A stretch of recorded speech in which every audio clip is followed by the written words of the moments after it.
Olá, amigas e amigos. Hoje quero falar dos 30 anos do Foro de São Paulo, uma organização que nos trouxe um legado de conquistas, de lutas e de resistência.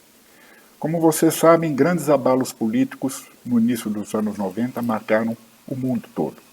O fim do campo socialista no leste europeu e a subsequente derrocada da União Soviética assinalaram o começo de uma nova época. O capitalismo, temporariamente vitorioso em sua luta contra o socialismo, se fortaleceu ideologicamente e investiu pesadamente contra os povos. O imperialismo dos Estados Unidos e da América do Norte se sentiu mais livre para avançar na doutrina Monroe. Como dizia uma canção do inesquecível Cazuza, apresentava-se com pompa e circunstância um museu de velhas novidades. O capitalismo passou a considerar os mais básicos direitos trabalhistas, as mais elementares políticas de justiça social e mesmo a soberania dos nossos países como um entrave aos seus interesses de rapinagem e exploração. Mas também, como dizia outra música de Cazuza, o tempo não para. E de fato não parou. Não parou com a resistência dos latino-americanos e caribenhos.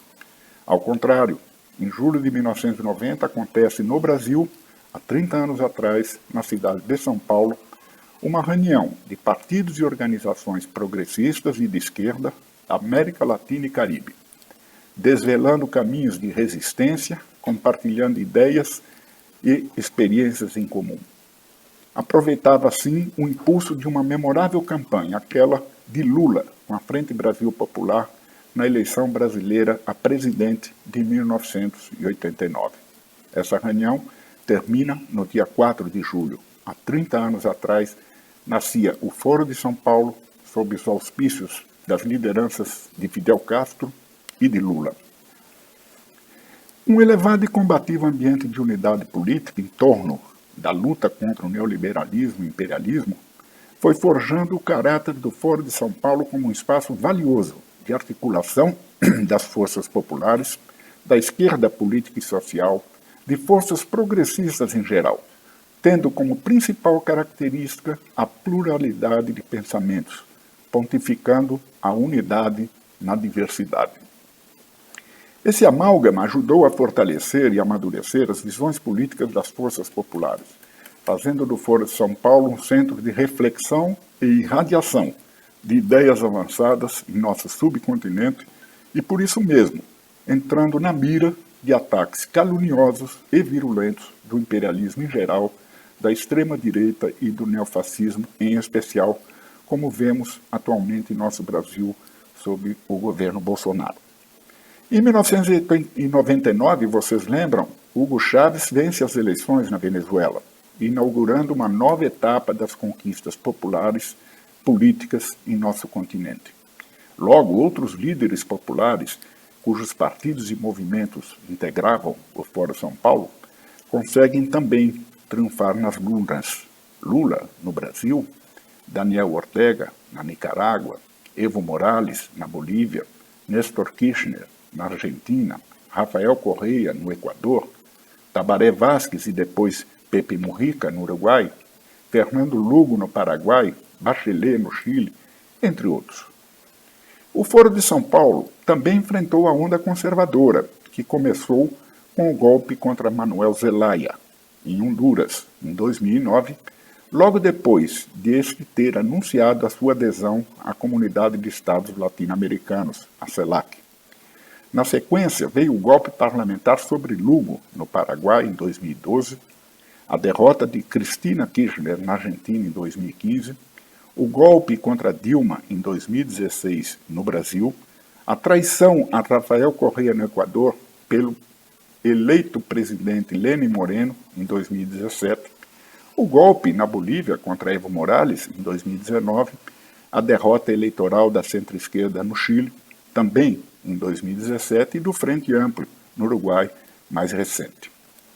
Entretanto, é um claro escuro as recentes vitórias de López Obrador no México e de Alberto Fernandes na Argentina seguem dando alento e perspectivas à resistência.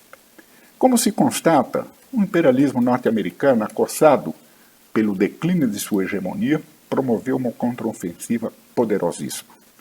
Tudo se somou uma criminosa ofensiva também contra a Venezuela bolivariana e contra Cuba socialista. Esses embates de campo produziram a destruição de importantes mecanismos de integração regional, econômica, social e cultural na América Latina e Caribe. Nesses 30 anos de Foro de São Paulo ocorreram, portanto, fases e graus diversos das lutas emancipadoras de nossos povos. O importante é a resistência, a unidade e as perspectivas avançadas que sempre tiveram lugar de destaque no papel nos 25 encontros já realizados pelo Foro de São Paulo. O PCdoB foi um dos partidos fundadores dessa grande organização. Sempre se posicionou ao lado dos que acreditam no potencial crítico e mobilizador da esquerda latino-americana e contribui de forma diligente e militante nos esforços do grupo de trabalho e com a Secretaria Executiva do Foro São Paulo, função exercida hoje pelo Partido dos Trabalhadores, o PT. Dá grande atenção, em especial, ao balanço das experiências progressistas e novos caminhos e rumos de luta de massas, de lutas eleitorais, bem como programas ousados e transformadores para as nossas nações.